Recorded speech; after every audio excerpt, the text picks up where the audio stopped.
Hare Krishna.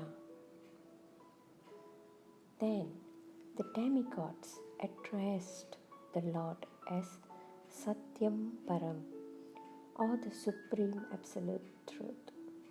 Everyone is searching after the truth. That is the philosophical way of life. The demigods give information that the Supreme Absolute Truth is Krishna. One who becomes fully Krishna conscious can attain the Absolute Truth.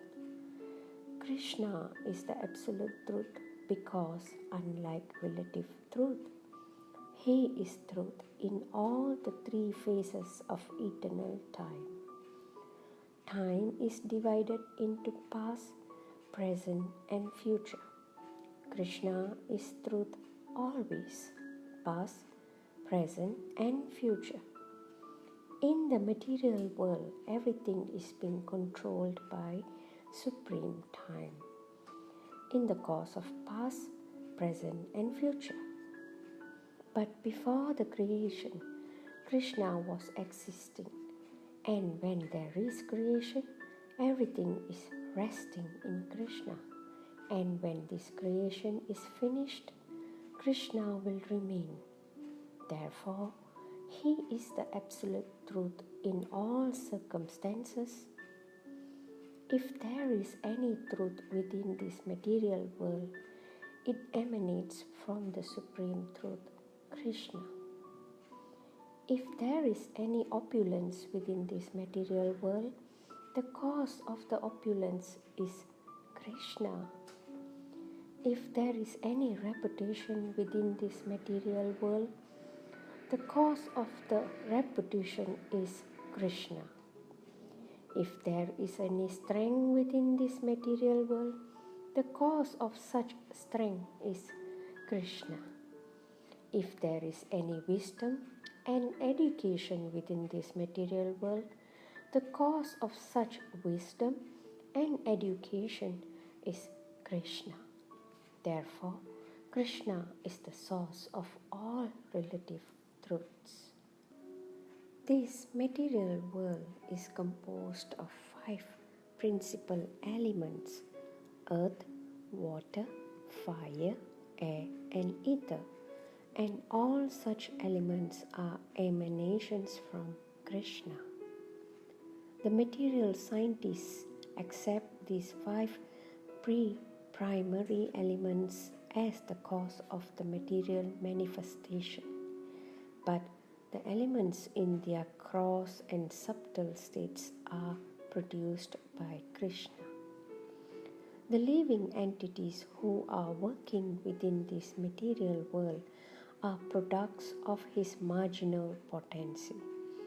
In the 7th chapter of the Bhagavad Gita, it is clearly stated that the whole manifestation is a combination of 2 kinds of energies of Krishna, the superior energy and the inferior energy. The living entities are the superior energy, and the dead material elements are his inferior energy. In its dormant stage, everything remains in Krishna. The demigods continue to offer their respectful prayers onto the supreme form of the personality of Godhead, Krishna, by analytically study of the material manifestation. What is in the material manifestation? It is just like a tree. A tree stands on the ground. Similarly, the tree of the material manifestation is standing on the ground of material nature. The material nature manifestation is compared to a tree because a tree is ultimately cut off in due course of time.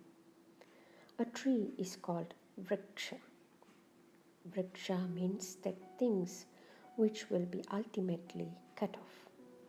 Therefore, this tree of the material manifestation cannot be accepted as the ultimate truth because it is influenced by time. But Krishna's body is eternal. He existed before the material manifestation. He is existing while the material manifestation is continuing, and when it will be dissolved, he will continue to exist. Therefore, only Krishna can be accepted as the absolute truth. The Katha Upanishad also cites this example of the tree of the material manifestation standing on the ground of material nature. This tree has two kinds of fruits, distress and happiness. Those who are living in the tree of the body are just like two birds. One bird is the localized aspect of Krishna known as the Paramatma, and the other bird is the living entity. The living entity is eating the fruits of the material manifestation. Sometimes he eats the fruit of happiness, and sometimes he eats the fruit of distress. But the other bird is not interested in eating the fruit of distress or happiness because he is self-satisfied. The Katha Upanishad states that one bird on the tree of the body is eating the fruits and the other bird is simply witnessing. The roots of this tree extend in three directions. This means that the root of the tree is the three modes of material nature: goodness, passion, and ignorance. Just as the tree's roots expands, so by association of the modes of material nature, goodness, passion, and ignorance, one expands his duration of material existence. To be continued.